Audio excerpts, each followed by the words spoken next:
예, 한 주 동안 잘 보내셨습니까? 예. 갑자기 이렇게 생을 달리하신 우리 고 김선영 지사님 정말 안타깝고 허망할 뿐입니다. 갑자기 아내를 잃은 우이나 장로님과 또 사랑하는 엄마를 잃은 우리 성학군, 성창군 부디 이 슬픔을 잘 이겨내고 극복할 수 있도록 하나님께서 위로해 주시고 힘을 주시기를 바랍니다. 그러나 우리에게는 소망이 있습니다. 한 번의 이별은 영원한 이별이 아니기 때문입니다. 우리 모두 다시 만날 소망이 있음을 감사드립니다. 우리 우이나 장로님, 그 다음에 성학군, 성창군 이 소망을 굳게 붙잡기를 바라며 위로의 인사를 먼저 전합니다.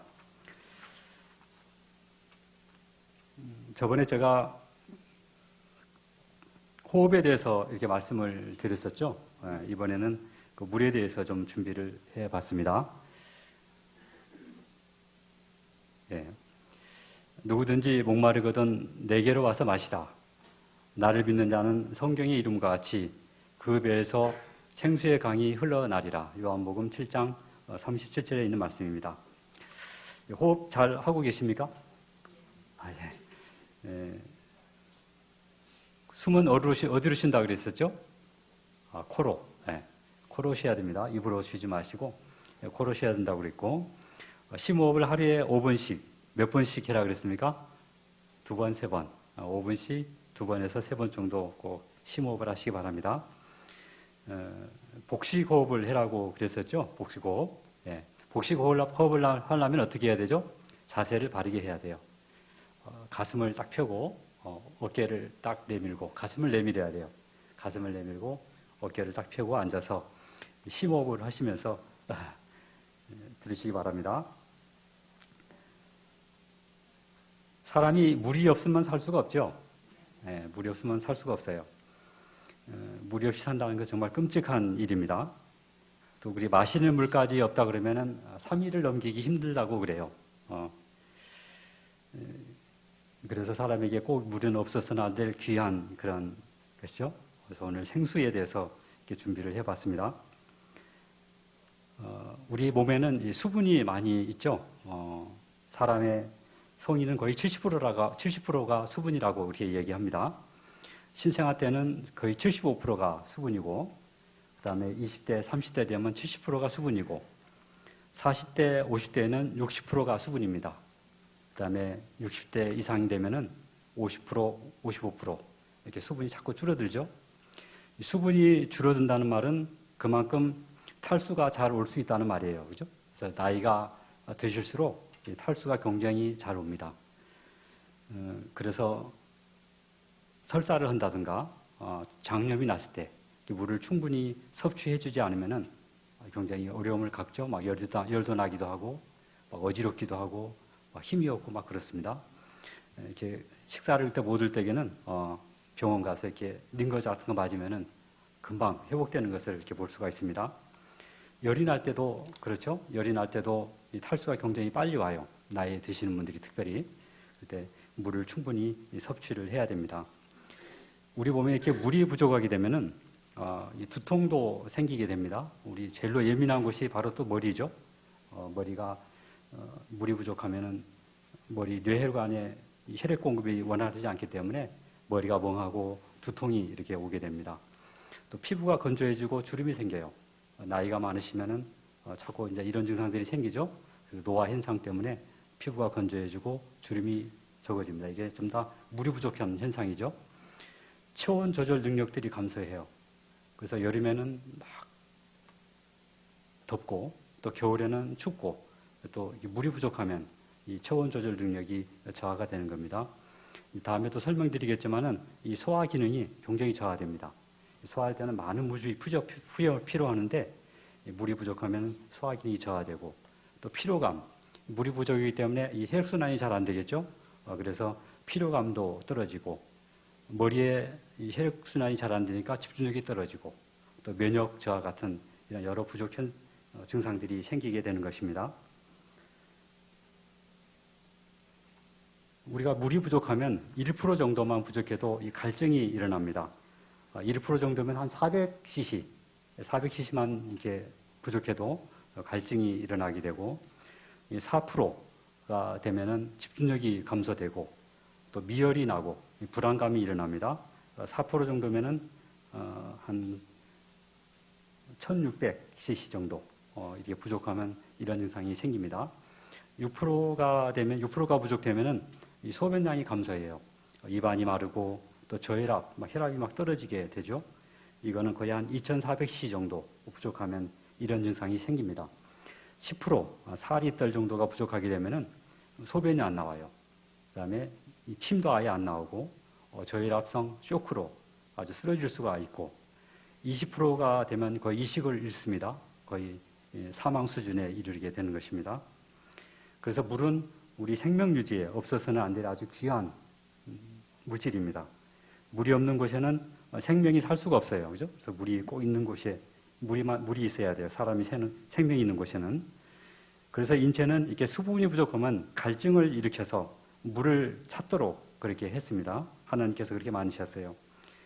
그래서 갈증은 탈수로부터 우리 몸을 보호하는 아주 생리적 반응입니다. 하나님께서는 우리에게 이 영적인 목마름을 주셨어요. 그죠? 영적인 목마름을 주셔서 하나님을 찾도록 그렇게 하셨습니다. 낙심되고 마음이 아프고 답답할 때 하나님을 찾게 하시고, 또 하나님 안에서 위로와 평안을 갖게 하십니다.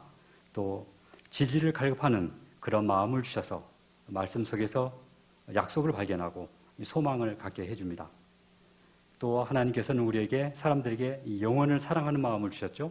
영혼을 사랑하는 마음, 영혼이 오랫동안 살고 싶은 그런 마음, 욕구를 주셔서 예수 안에 있는 새 생명으로 거듭나게 해주신 것입니다. 이 목마름이라는 것은 하나님을 찾기 위해서 주셨는데, 이런 목마름이라는 것은 우리가 간절히 바라고 원하는 것, 어떤 소망, 갈망, 이런 것들을 말하죠. 우리에게 어떤 이런 목마름이 있나요? 갈망이 있습니까? 어떤 목마름이 있어요? 영원히 살고 싶으신가요? 네, 구원 얻고자 하는 그런 갈망, 그죠? 이런 갈망들이 있습니다. 한 번은 한 사람이 예수님을 찾아왔습니다. 이 사람도 목마름이 있었어요. 진리를 찾기 위해서 찾아온 사람이 있었는데, 밤에 찾아온 사람 누구죠? 니고데모. 니고데모가 밤에 예수님을 찾아왔어요. 이 니고데모는 예수님의 하시는 일들을 보고 예수님을 만나서 진리에 대해서 알아보고 싶은 마음이 아주 간절했었습니다. 그래서 특별히 예수님의 휴식처를 특별히 물어서 알아냈다고 그래요. 그래서 모두가 잠든 아주 조용한 밤에 예수님을 찾아왔습니다. 예수님이 찾아온 것을 이 제자들도 몰랐어요. 그걸 갖다가 3년 동안 감추고 있었기 때문에 찾아온 것을 제자들도 몰랐다고 그래요. 니고데모가 특별히 이 밤에 찾아온 이유가 있었는데, 그 이유는 뭐죠? 낮에 가면 창피해서. 예수님은 아주 선한 사람이었습니다. 나사렛 선한 사람이었기 때문에 이 니고데모는 아주 부자고 학식이 많았죠. 사회적으로 지위가 높은 국회의원이었어요. 존경받는 그런 사람이었는데, 이런 존경받는 사람이 나사렛에서 태어난 이 천한 사람을 선생으로 모시고 이렇게 말씀을 듣는다는 것은 창피한 일이고 굴욕적인 일이었기 때문에 아무도 보지 않는 이 밤에 찾아온 것입니다. 그가 밤에 예수께 와서 이르되, 납비여, 우리가 당신은 하나님께로부터 오신 선생인 줄 아나이다. 하나님이 함께 하시지 아니하면 당신이 행하시는 이 표적을 아무도 할 수 없음이니이다. 니고데모는 하나님을 뭐라고 지금 부르고 있습니까? 예수님을 선생으로 부르고 있죠. 니고데모는 예수님께서 행하시는 그 하나님의 능력과 표적을 본 사람이에요. 그렇지만은 이 니고데모는 아직 예수님을 어떻게 해요? 선생으로, 한낱 선생으로만 이렇게 보고 있는 것입니다.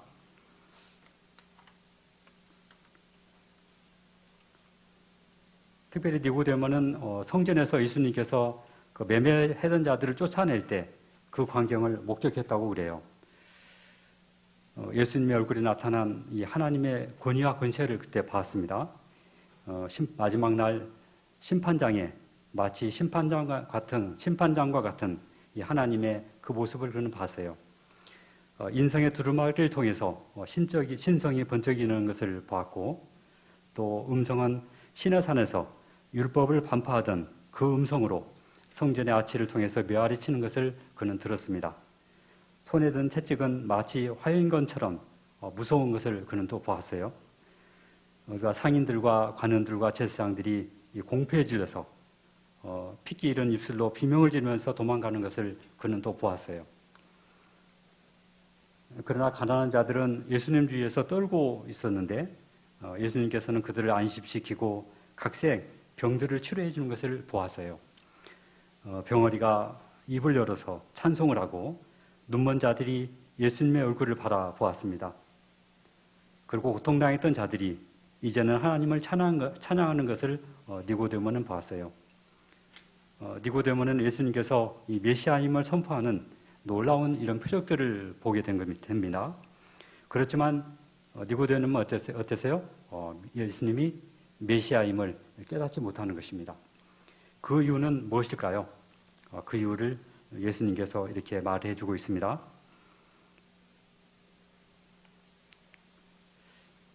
예수께서 대답하여 이르시되 진실로 진실로 내게 이르노니 사람이 거듭나지 아니하면 하나님의 나라를 볼 수 없느니라. 이 볼 수 없다는 말은 들어갈 수 없다는 말입니다. 그래서 거듭나지 아니하면 하나님 나라에 들어갈 수 없다고 이렇게 예수님께서 얘기하시는 것입니다. 니고데모가 거듭나지 않았기 때문에 하나님 나라에 들어갈 수도 없고 또 하나님께서 하시는 일을 깨달을 수도 볼 수도 없었던 것이죠. 그렇기 때문에 이 니고데모가 예수님의 그 신적인 능력, 표적들을 봤지만 예수님을 메시아로 인정하지 않고 한낱 선생으로 이렇게 볼 수밖에 없었던 것입니다.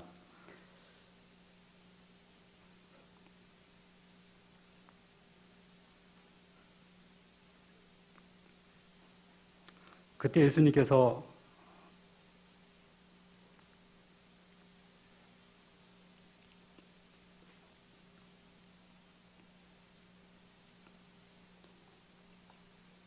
니고데모는 이 하늘나라에 들어갈 수 없다는 말에 화가 났다고 그래요. 예수님께서 너가 거듭나지 않았기 때문에 하늘나라에 들어갈 수 없다는 말을 듣고 이 니고데모는 화를 났습니다. 화를 냈다고 그래요. 왜냐하면 그는 엄한 바리새인이었습니다. 엄한 바리새인이었고 이 성전 봉사를 위해서 많은 자선을 하는 아주 관대함이 높이 평가된 그러한 사람이었어요. 그렇기 때문에 그는 하나님의 은총을 받았다라고 이렇게 생각을 했었습니다. 또 거기다가 그는 이스라엘인으로 태어났기 때문에 하나님 나라에서 한 자리는 분명히 보장되어 있다 이렇게 그가 생각하고 있었습니다. 그래서 그는 회개라든가 이런 것은 할 필요가 없다고 그렇게 생각을 했는데 지금 예수님의 말을 들어보니까 이 하나님 나라가 너무나도 깨끗해서 들어갈 수 없다는 그런 생각이 들었기 때문에 화가 난 겁니다. 그래서 침착성을 잃고 예수님께 말을 합니다. 사람이 늙으면 어떻게 날 수 있사옵나이까? 두 번째로 모태에 들어갔다가 날 수 있사옵나이까? 라는 이렇게 비웃는 말로 대답을 했습니다. 그러자 예수님께서는 이 거듭남이 무엇인지 다시 한번 쉽게 설명을 해줍니다. 예수께서 대답하시되 진실로 진실로 내게 이르노니 사람이 물과 성령으로 나지 아니하면 하나님의 나라에 들어갈 수 없느니라. 물과 성령으로 거듭나지 아니하면 하나님의 나라에 들어갈 수 없다는 이 말을 니고데모는 이제 깨닫게 됩니다.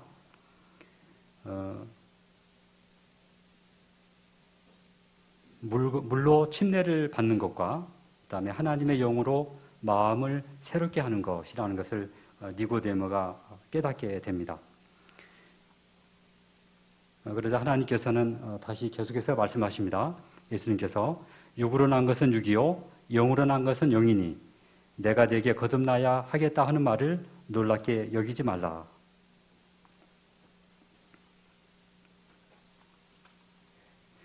육으로 난 것은 육입니다. 우리 육에서 난 것은 본래 우리의 마음은 어때요? 본성적으로 악합니다. 그래서 항상 우리의 마음은 어떤 생각으로 가르쳐 있어요? 악한 생각과 살인과 간음과 음란과 도적질과 거짓 증거와 해방과 이런 마음의 악한 것으로 가득 차 있는 것이 우리의 마음이라고 이렇게 예수님이 설명해 주는 것입니다. 그래서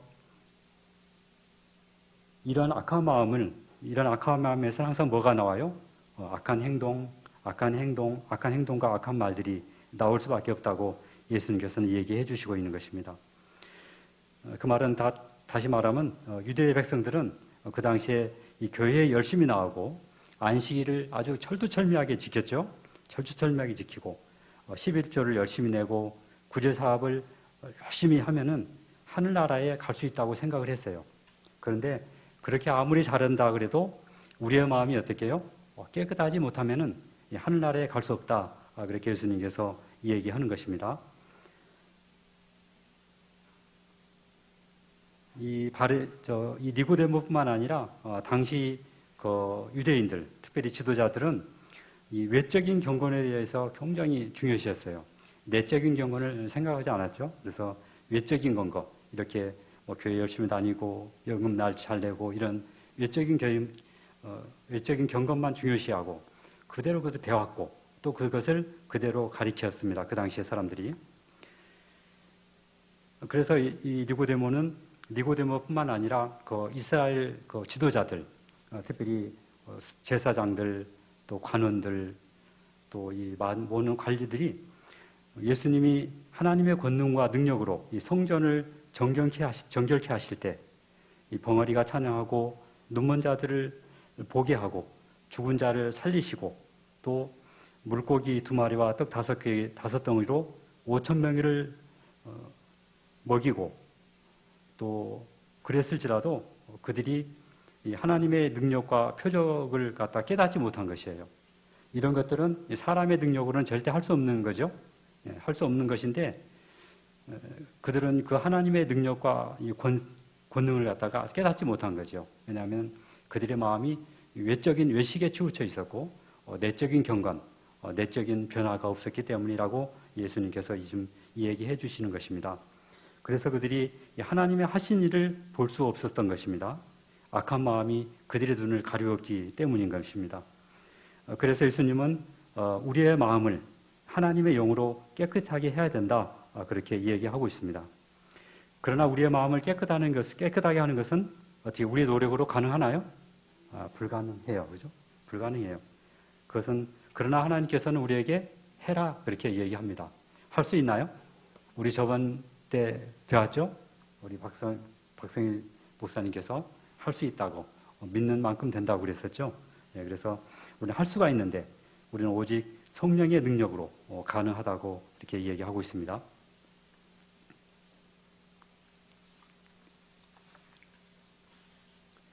니고데모는 이게 마음이 굉장히 혼란스러웠어요. 왜냐하면은 이해를 잘 못했기 때문이죠. 왜냐하면 이때까지 외적 경건에만 치우쳐 있다가 이 내적 경건에 대한 이야기를 들으니까 도저히 이해가 되지 않는 것입니다. 그래서 이런 내적인 것을 갖다 모르고 있을 때 예수님께서 다시 성령의 사역을 바람을 통해서 설명해 주고 계십니다. 바람이 임으로 불매 내가 그 소리를 들어도 어디서 와서 어디로 가는지 알지 못하나니 성령으로 난 사람은 다 그러하니라. 바람 그 자체는 눈에 보이지 않죠? 눈에 보이지 않아요. 그렇지만 어디서 우리는 그 결과를 알 수가 있나요? 바람 자체는 어디서 와서 어디로 가는지 우리 눈에 보이지 않지만은 그 결과를 알 수가 있어요. 그죠? 나무님이 흔들리는 걸 통해서 바람이 분다. 우리는 알 수가 있습니다.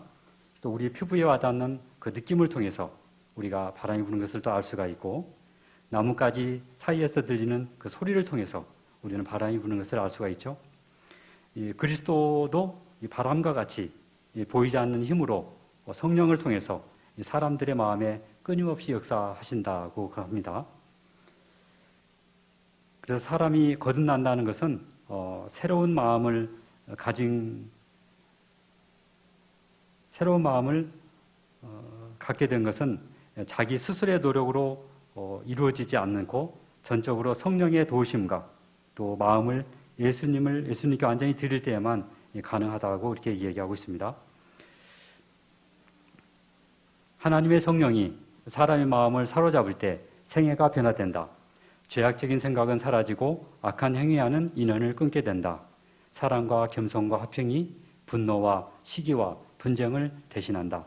기쁨이 슬픔을 대신하고 용모는 하늘의 빛을 반사한다. 영세전부터 거룩하고 광명하고 거룩한 스랍 천사로부터 사람에 이르기까지 모든 피조물을 창조주께서 내재하시는 성전이 되도록 하시는 것이 하나님의 목적이었다. 죄로 말미암아 인류는 하나님의 성전이 되기를 그쳤다. 사람의 마음은 죄악으로 어두워지고 더러워져서 신령하신 하나님의 영광을 더 이상 드러내지 못하였다. 그러나 하나님의 아들이 육신을 쓰시고 사람이 되심으로 하늘의 목적은 성취되었다. 하나님께서 인류 안에 거하시고 또한 구원하시는 은혜를 통하여 사람의 마음은 다시 하나님의 성전이 되었다. 예수님의 이 지상 사업을 하셨습니다. 지상에서 오셔서 이 성전을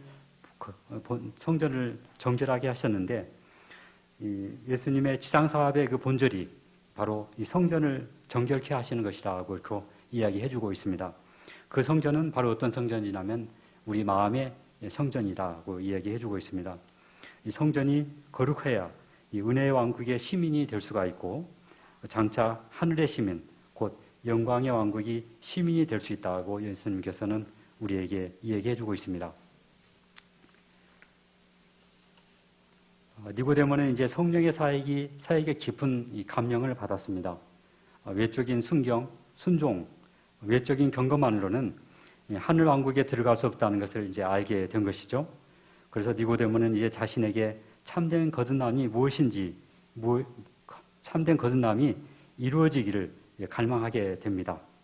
하늘나라를 유업으로 받기 위해서. 이런 니고데모의 갈망에 예수님께서 대답하십니다. 모세가 광야에서 뱀을 든 것 같이 인자도 들려야 하리니 이는 그를 믿는 자마다 영생을 얻게 하려 하심이니라. 하나님이 세상을 이처럼 사랑하사 독생자를 주셨으니 이는 그를 믿는 자마다 멸망치 않고 영생을 얻게 하려 하심이라. 십자가에서 비치는 빛은 하나님의 사랑을 드러낸다.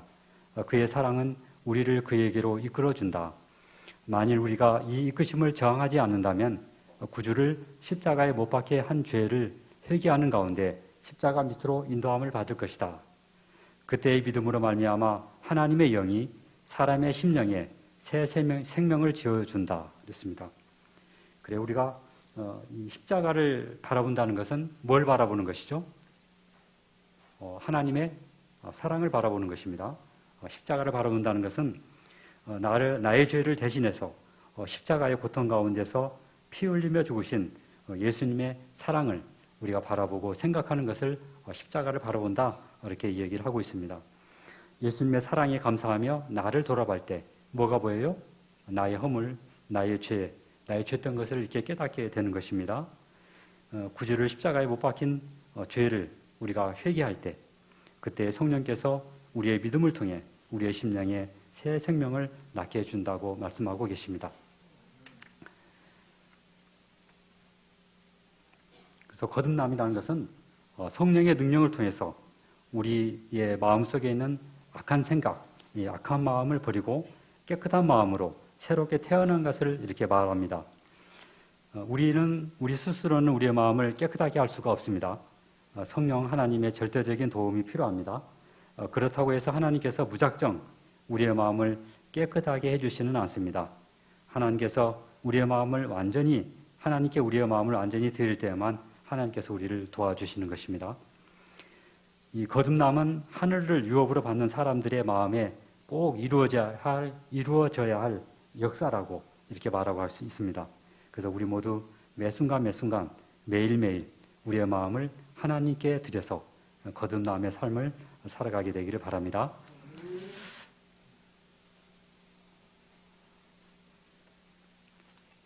이제 다시 또 돌아와서요. 예. 이제 물을 그러면 얼마큼 먹고 언제 마셔야 되고 어떤 물을 마셔야 되는지 한번 좀 살펴보도록 하겠습니다. 사람이 하루 이건 70kg 정도 나는 사람의 예입니다. 일일 수분 섭취량이 한 2,500cc, 2,500 정도 우리 몸에서 이 수분을 섭취를 합니다. 그래서 음식을 통해서 우리가 밥이라든가 그다음에 반찬, 국 이런 걸 통해서 900cc 정도, 900에서 한 1200cc 정도 이렇게 먹을 수 있습니다. 또 음료수, 우리 물을 통해서 1300cc를 먹을 수 있고요. 대사수라는 게 있는데 이 대사수는 뭐냐면 우리 몸이 몸에서 에너지를 생산할 때 물이 또 생성돼요. 그 자동적으로 생성되는 물이 300에서 한 400cc 정도 된다고 그럽니다. 그래서 합계가 2,500cc 정도 돼요. 이제 우리가 2,500cc를 먹으면 2,500cc를 또 내보내야 되죠. 그래서 이를 수분 배출약이 있는데 소변을 통해서 1,500cc, 1,500ml, 또 대변을 통해서 한 200cc, 땀을 통해서 500cc, 또 우리가 호흡을 하잖아요. 호흡에서 입김에 수분이 많이 한 80%가 수분이라고 그랬죠. 그래서 80% 호흡을 통해서 300cc 정도가 이 배출이 됩니다. 그럼 합계가 2,500cc. 그래서 우리가 하루에 얼만큼 물을 섭취해야 되는지, 언제 섭취해야 되는지를 알기 위해서는 이걸 좀 기억을 해야 됩니다. 하루 수분 섭취량이 있습니다. 체중 곱하기 0.03 하면 나에게 맞는 하루 수분 섭취량을 알 수가 있습니다. 제가 이게 좀 계산을 다 해놨습니다. 70kg면은 2,100cc 정도. 60kg면 1,800cc, 1,800ml. 50kg 정도면은 한 1,500cc 정도. 이렇게 우리가 수분 섭취를 하면 됩니다. 근데 아까 우리가 음식을 통해서 섭취하는 게 있었잖아요. 그죠? 음식을 통해서 900cc 정도, 한 1,000cc 정도를 섭취를 해요. 그러니까 그거를 빼게 되면은 내가 먹어야 할 수치가 나오는 것입니다. 이걸 생각해 보시고요. 기억해 주시고. 자기 몸에 맞는 음식 이제 알겠습니까? 물 어느 정도 기억했죠? 네. 시고. 우리 몸에서 이제 물을 먹으면은 물이 흡수되는 시간들이 있어요. 30초가 되면 이 혈액으로 들어간다고 그래요, 물이. 그다음에 1분이 되면 뇌에 들어가고, 그다음에 10분 되면 피부에 좀 다 퍼지게 되고, 20분이 되면 장기, 심장, 위장, 간, 폐 같은 데 이 장기에 들어갑니다. 그다음에 30분이 되면 전신으로 다 퍼지고, 이제 이때부터 소변으로 배출되기가 시작을 하는 겁니다. 예, 우리 몸에서 음식을 이렇게 소화하는 시간을 제가 적어봤는데, 물은 보통 20분에 다 흡수가 되고, 30분 되면 소변으로 배출된다고 얘기했죠. 예, 과일은 보통 30분에서 1시간 정도 소화 시간이 됩니다. 채소는 1시간에서 2시간, 우리 쌀밥 2시간 정도, 그 다음에 고기는 3시간에서 7시간의 소화 기간이 있습니다. 그것도 기억해 주시고요. 우리가 이제 우리 몸에서 이 수분을 가장 많이 필요로 할 때가 있어요. 그때가 바로 이 소화할 때입니다. 이 소화할 때 이 수분이 굉장히 많이 필요해요. 하루 소화할 때 필요하는 양이 7.5리터예요. 7.5리터. 7,500cc 많죠? 특별히 이제 밥을 먹을 때 우리가 침이 나오지 않습니까? 칩에서 하루 1,500cc가 나와요. 그러니까 한 번 먹을 때 500cc. 우리 이게 300이니까 300 정도 되겠네. 250 있죠? 이런 거 두 개가 침으로 나오는 겁니다. 한 번 밥을 먹을 때. 또 위에서 유액이 나오는데 2,500cc가 나와요. 또 소장에서 3,500cc, 담즙에서 500cc, 또 췌장에서 췌장 효소 나오죠. 또 소장에서 또 1,500cc 이렇게 나와요. 이걸 전부 다 계산해 보면 7.5리터, 7,500cc가 나옵니다. 많이 나오죠? 그러니까 우리가 이제 언제 물을 먹어야 될지 대충 알겠죠? 예. 우리 몸에서 물이 언제 가장 많이 필요합니까? 소화할 때 가장 많이 필요하죠. 그러니까 아까 봤었죠? 예. 그래서 물을 언제쯤 먹으면 가장 좋을 것 같습니까? 밥 먹기? 30분? 밥 먹기 전에. 예. 30분 전에 먹으면은 벌써 이제 소변으로 나가기 때문에 우리가 밥 먹자마자 막 이게 다 나오는 건 아니잖아요. 그죠? 흡수되고 우리가 또 먹고 삼키는 그런 시간들을 계산하게 되면은 30분이면 좀 너무나 빨라요. 이뤄요. 그죠? 30분이 너무나 이뤄요. 내가 이렇게 체험을 해보니까 한 10분 정도, 10분 전에 먹는 것이 가장 좋은 것 같아요. 근데 이러다 보면은 10분을 지킬 수가 있나요? 없나요? 없어요. 그래서 시간이 없기 때문에 저도 이제 이 30분을 못 지키고 대부분이 밥 먹기 전에 바로 물을 먹게 됩니다. 바로 물을 먹게 돼요. 그래서 여기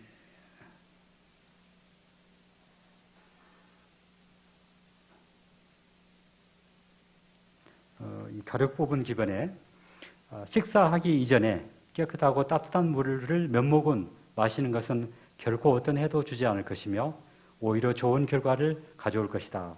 몇 모금이 거기 바로 반리터 500cc라고 되어 있어요. 그래서 제가 500cc를 이렇게 먹어봤는데 좀 이렇게 더부룩합니다. 너무나 좀 많은 것 같아. 그래서 이제 등치가 크고 이거는 아마 미국 사람들을 기준으로 한 것 같아요. 근데 실은 저도 500cc를 먹어도 괜찮아요. 먹어도 충분합니다. 먹어도 되고 대부분이 아마 300cc에서 400cc 정도 먹으면 아마 적당한 것 같아요.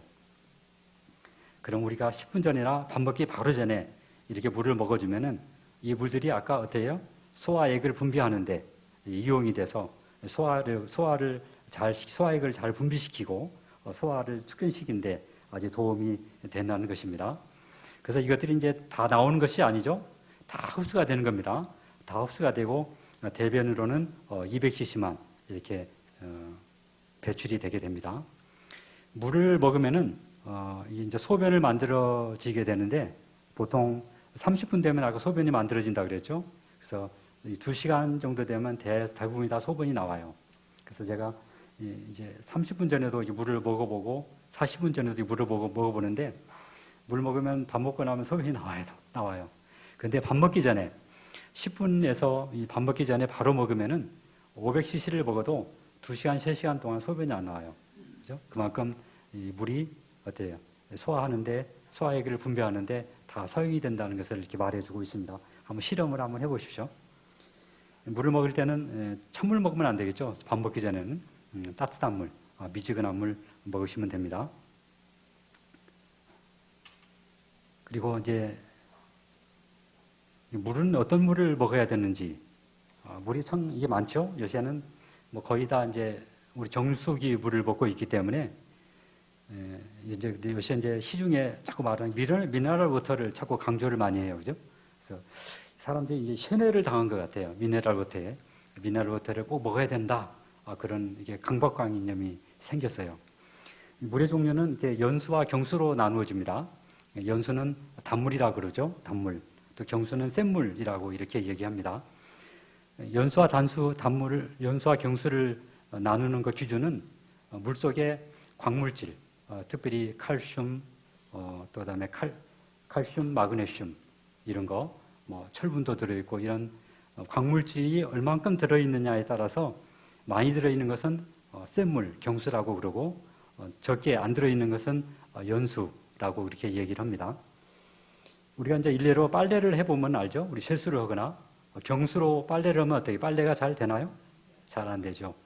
부득부득 세수를 해도 그렇고 그래서 생각해도 우리가 연수가 좋을 것 같은데 이 매스컴은 항상 뭐를 얘기해요? 미네랄 워터가 좋다. 그렇게 얘기를 합니다. 그래서 연수의 이제 대표적인 게 빗물, 빗물이 연수입니다. 그다음에 중류수도 그렇고 역삼투압 정류수, 이게 연수에 해당합니다. 여기에는 광물질이 거의 없어요. 99% 이상 다 순수한 물입니다.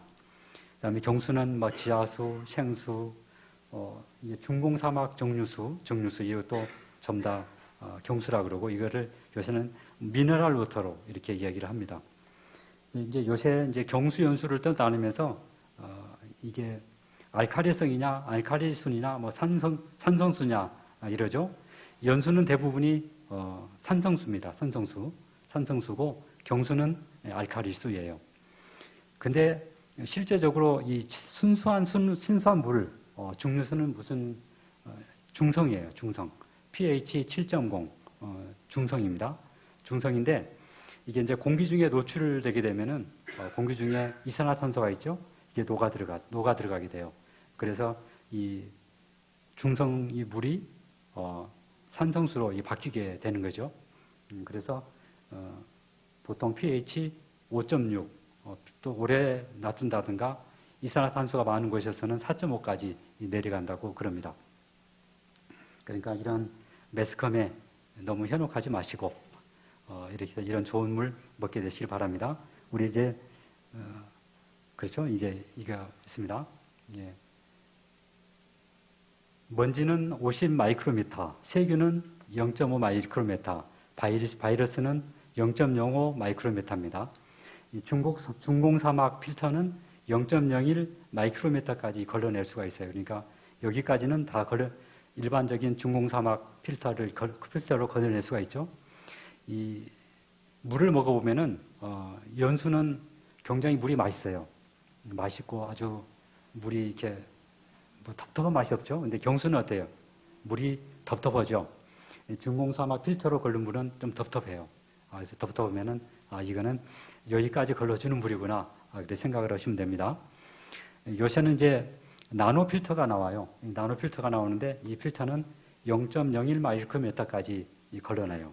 0.01 마이크로미터는 1나노미터라고 얘기하죠. 중금속이 0.05 마이크로미터니까 이 나노 필터로 하면은 거의 중금속도 99% 걸러진다고 그래요. 근데 요새 이제 문제가 이제 나노 플라스틱이지 않습니까? 이런 데도 생수 이 1리터에 보니까 이 나노 플라스틱이 0.01 마이크로미터 되는 미세 플라스틱이 있는데 이런 플라스틱이 24만 개가 있대요. 이 생수 500cc 안에, 1리터 안에, 요 두 배 안에. 그러니까 요새는 이제 나노 플라스틱이 굉장히 이제 문제가 되고 있습니다. 사람들이 생각을 하게 됩니다. 그래서 이 나노 플라스틱까지 걸러주려 그러면은 나노 필터인 그러한 정수기를 구입해서 쓰면 될 것 같습니다. 이것도 우리 이제 병원에 좀 쓰고 있는데 물맛이 좀 괜찮아요. 그렇게 나쁘지는 않습니다. 그 다음에 역삼투압 필터, 삼투압 필터, 역삼투압 필터입니다. 잘못 적었네요. 이 역삼투압 필터는 0.001 마이크로미터, 거의 모든 것을 다 걸러줘요. 이것은 거의 중류수하고 똑같습니다. 근데 여기 이제 흠이 이 필터를 사용하게 되면 물이 아주 굉장히 약하게 나와요. 짤짤짤 이렇게 나와서 물 받는데 시간이 좀 오래 걸리고 그래요. 근데 물 맛은 굉장히 좋습니다. 중류수하고 거의 비슷하기 때문에 그렇습니다.